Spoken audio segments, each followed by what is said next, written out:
our keynote speakers. Steve Patton. How's this?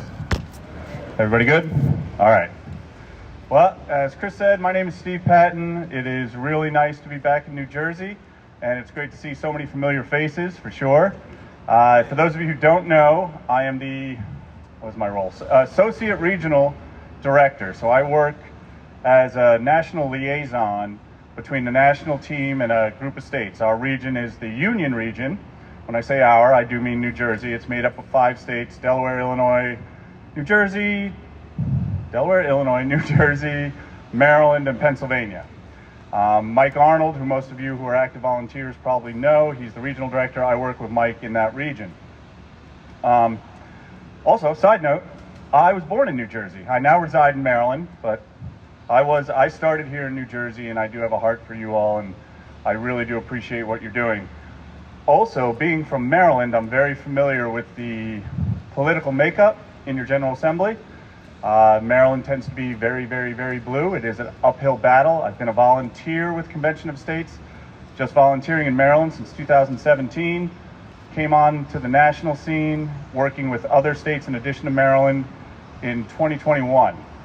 So I was able to take some of my experience in Maryland to some of the states that their General Assembly reflects the same type of situation you're in New Jersey, to some other rather blue states. All right, that all said, I want to comment on a couple of things I've heard today so far. Really good job by all the speakers thus far. Some things that were mentioned that were focused on was legislative engagement. I want to take a step back, and you heard some really good granular information, the responsibilities of a district captain, the access to the resources that we have through the technology and Citizen Builder on how to be active district captains. I want to take a step back, maybe go a little higher, and if you didn't already know this, let you know or remind you of how the district captain role came into being in Convention of States.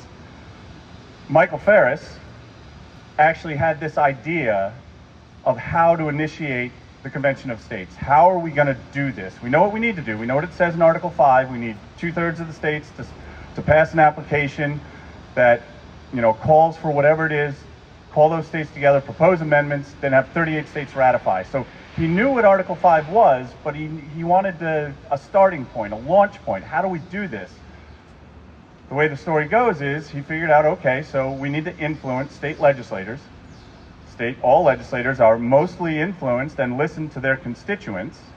So we need to activate constituents in state legislature districts to engage their legislators to have influence to say, okay, pass this resolution. That thought process led to the idea of, okay, well, we kind of need a leader in that district that is also a constituent. So the district captain role is the very first role that came about with the thought process of how are we going to, when Michael Ferris and Mark Meckler were hashing this out originally, how are we going to do this? How do we start this grassroots movement? That district captain role was kind of the first embodiment of a role in Convention of States. The district captain role, yes, the way it's now come to fruition is there are certain duties, and you read the district captain manual, and that is a good starting point. You need to learn our technology. You have responsibilities to engage your legislator. You need to grow your district, activate volunteers. I always find it's really good to take a step back and think about, okay, so what is the big picture of the role? The big picture of the role is you need a point of contact that is a constituent of the legislator that you're trying to influence, that person can communicate with the legislator and relay all that information and the feelings of the other constituents in the district. So how do we do that? So we organize that district. We get active volunteers in that district. So the district captain, there's an upstream responsibility and there's a downstream responsibility. The upstream, I consider the fact that they are the point person with the legislator. That person, it should be developing a relationship with the legislator, go to their events, follow them on Facebook, follow them on their social media, engage the legislator. So the legislator, go to their fundraisers if you can, be where they are so they know you. You are the district captain, you are a COS leader.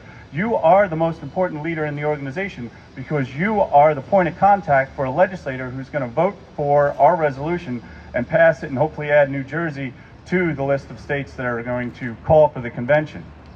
Downstream, you're organizing the volunteers in your district. you're getting petitions. So not everybody turns into a volunteer. Some people only have time to sign the petition, but your job, not you personally necessarily, to be at every event in a district and hold an event and go to everything and build all the petitions yourself, but to build a team and replicate yourself so that petitions are continually coming in. So you're constantly growing your numbers. And the important thing is the district captain, now we all, anybody who's worked or volunteered for Convention of States knows that we do share a lot of hats, because we don't have an endless supply of bodies, so we share a lot of hats. However, that district captain role, when you are a district captain, you're the constituent of that legislator, you are responsible for making sure you can organize a team to have influence on that legislator, because it's not just, I think I heard someone earlier mention it, bringing petitions, letting the legislator know how many petitions are signed in the district. Very, very important. More important, having active volunteers in the district. So beyond yourself, and another thing we always do in COS is we're always trying to replicate ourselves. So you are building a team of people that are going to be actively engaging the legislator. They shouldn't feel they need to go through you to talk about COS, that they need permission from you to go to their legislator's event. You should be embodying in them a sense of, I am an active constituent. And whatever my purpose is, and hopefully one of the top three, and we have a lot of volunteers and activists, they're active in other things besides COS, but hopefully one of your top three is COS, so you're always in that legislator's purview of view, so that they see you, they know you're with COS, that you're active, and then your job is to replicate yourself as well. That's the way we're going to have influence on the legislators, as constituents talking to the legislators. So that all said, with the district captain role, that was the brainchild of Michael Ferris. And I really want to thank any district captains in here right now. Look at that. That is fantastic. Give them a round of applause, folks.